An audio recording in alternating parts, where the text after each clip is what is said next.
Un saludo a todos en este primer contacto después del fin de año.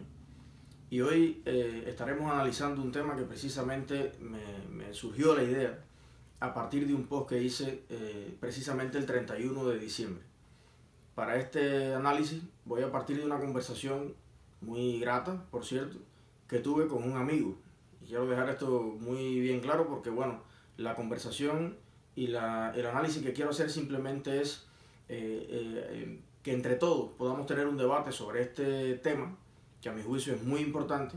pero quiero dejar claro que esta conversación la tuve con una persona que es un demócrata, una persona que lucha por Cuba y que vive fuera de Cuba, pero que, digamos, no es un adversario político ni mucho menos. Conversando con mi amigo, él me comenta que no le pareció bien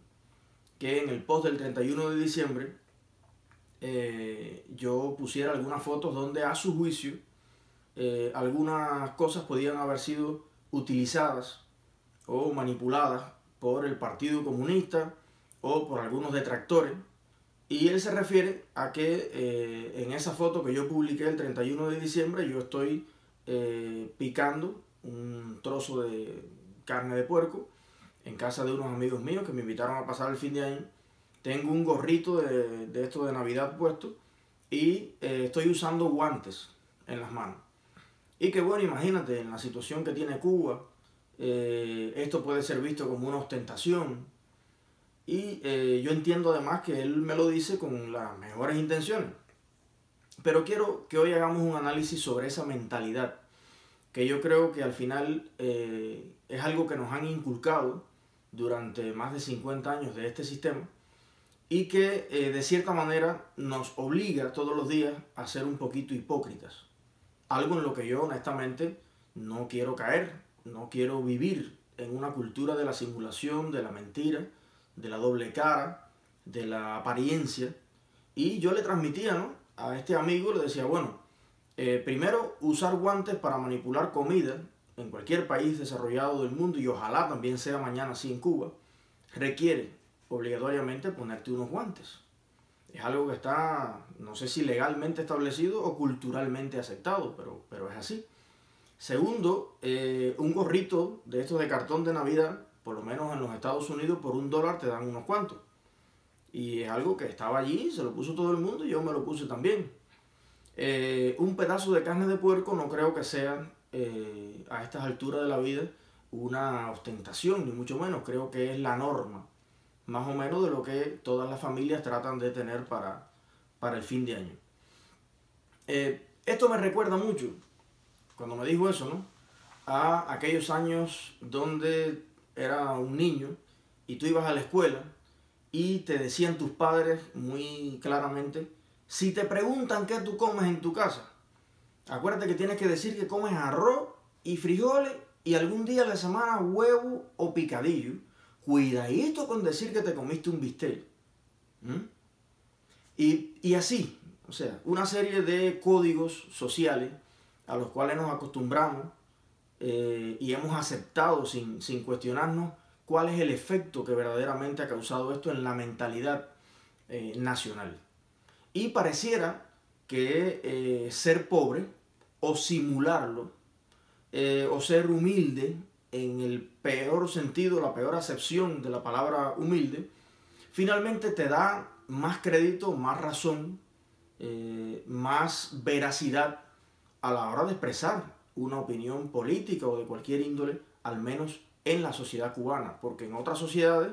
según se ha visto incluso en las carreras políticas, la gente no suele seguir, no suele votar por fracasados, por personas que en su vida no han logrado nada, que no han logrado resolver ni siquiera sus propios problemas y los de su familia. Evidentemente, las personas siguen y le dan confianza y de cierta manera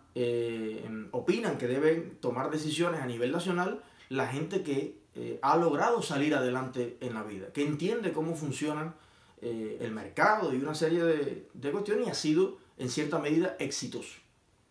Yo creo que esta es una mejor referencia a la hora de pensar en la política. En Cuba, fíjense, yo tengo varias anécdotas con eso.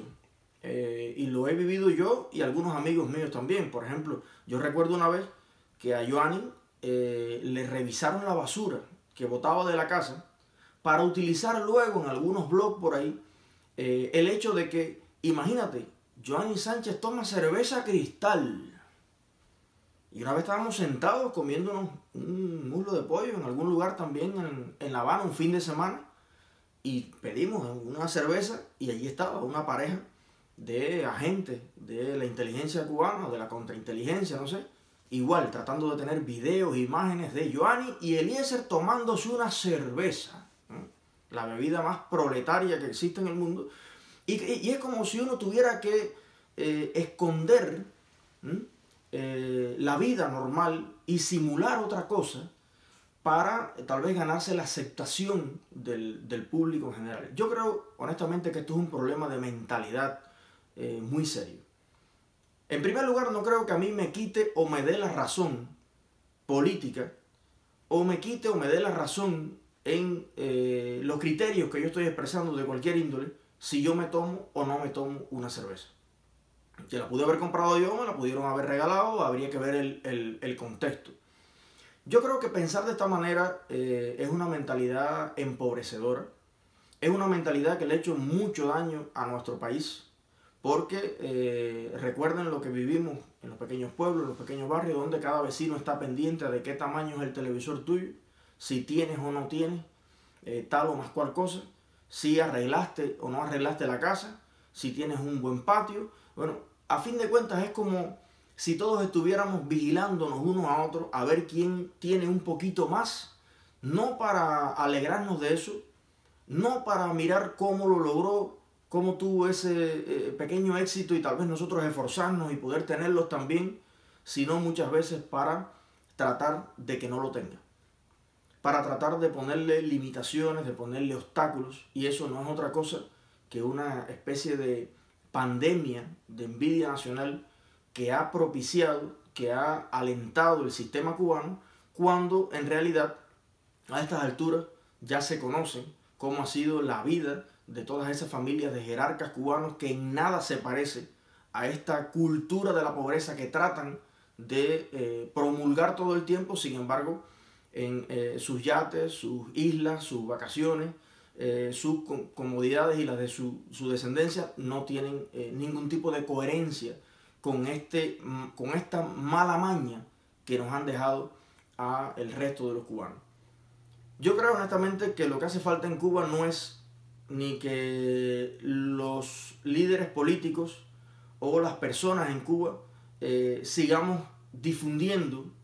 repitiendo, eternizando esta mentalidad de la pobreza. Yo creo que lo que debe pasar es que la gran mayoría de los cubanos cambien su manera de pensar respecto a estos temas. Yo creo que, y aspiro a eso, a tener una vivienda confortable, un carro para moverme, para conducir a mi familia a donde deseemos o podamos ir. Yo creo, y por qué no, que cualquier profesional en Cuba, cualquier persona que logre decente y legalmente tener los recursos para tener un barco, ¿por qué no lo puede tener? Ahí uno entra a internet y están vendiendo barcos de muchos precios, algunos no son muy caros. Vivimos rodeados de mar, y ¿por qué un médico cubano no puede montar a su familia y recorrer las islas cercanas a nuestra hermosa isla, disfrutar de nuestros mares? ¿Por qué no puede tener una persona que lo logre por el camino del trabajo, del esfuerzo, una casa en la playa o una casa en el campo? O sea, yo quiero que quede muy claro que al menos en mi criterio personal, yo no tengo ningún tipo de problema para reconocer, admirar la prosperidad de cualquier otro cubano, viva dentro de Cuba o viva fuera de Cuba. A lo que nosotros nos oponemos, no solo yo, sino muchas personas en Cuba y fuera de Cuba, es a que esa prosperidad sea un privilegio exclusivo de los que llevan un apellido específico, el apellido del poder,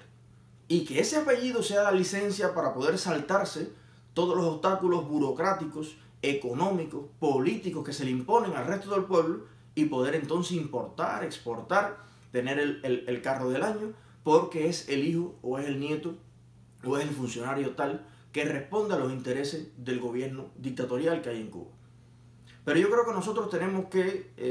en ese sentido, tener una mentalidad muy objetiva, muy práctica, muy clara. Si estamos luchando por el progreso nacional, si estamos aspirando a que Cuba se convierta en un país donde haya una clase media que sea la clase más grande en Cuba, que más del 90% de las personas vivan una vida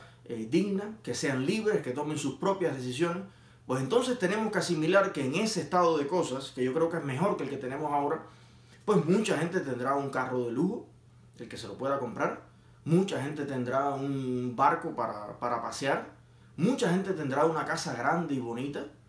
y eso es algo de lo que tenemos que alegrarnos realmente.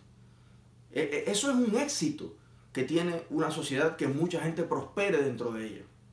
Y mucha gente de estas que prospera pues tendrá probablemente inversiones, tendrá también negocios, empresas, compañías que le darán empleo a su vez a muchos jóvenes, a muchos recién graduados que hoy no tienen trabajo en Cuba y que van a emprender también un camino buscando su propio éxito, su propia libertad económica, que también es de alguna manera la realización práctica de una libertad política. Entonces quería con esta breve anécdota, con esta breve análisis o reflexión, invitarlos a pensar en eso, en cuántas veces aún cuando se sale de Cuba, cuando se conocen otras realidades, cuando nos declaramos abiertamente opuestos al sistema que existe en Cuba, sin embargo todavía tenemos una serie de rezagos de esta naturaleza que no nos damos cuenta, creo que somos inconscientes de eso, pero que seguimos arrastrando una mentalidad que a fin de cuentas yo creo que es la que mantiene a Cuba en el estado que está. Porque ¿qué es un sistema? ¿Qué está primero, el sistema o las personas? La gente dice, bueno, no, primero hay que cambiar el sistema y después que cambie la mentalidad. Pero si el sistema lo ponen las personas que piensan de una manera determinada,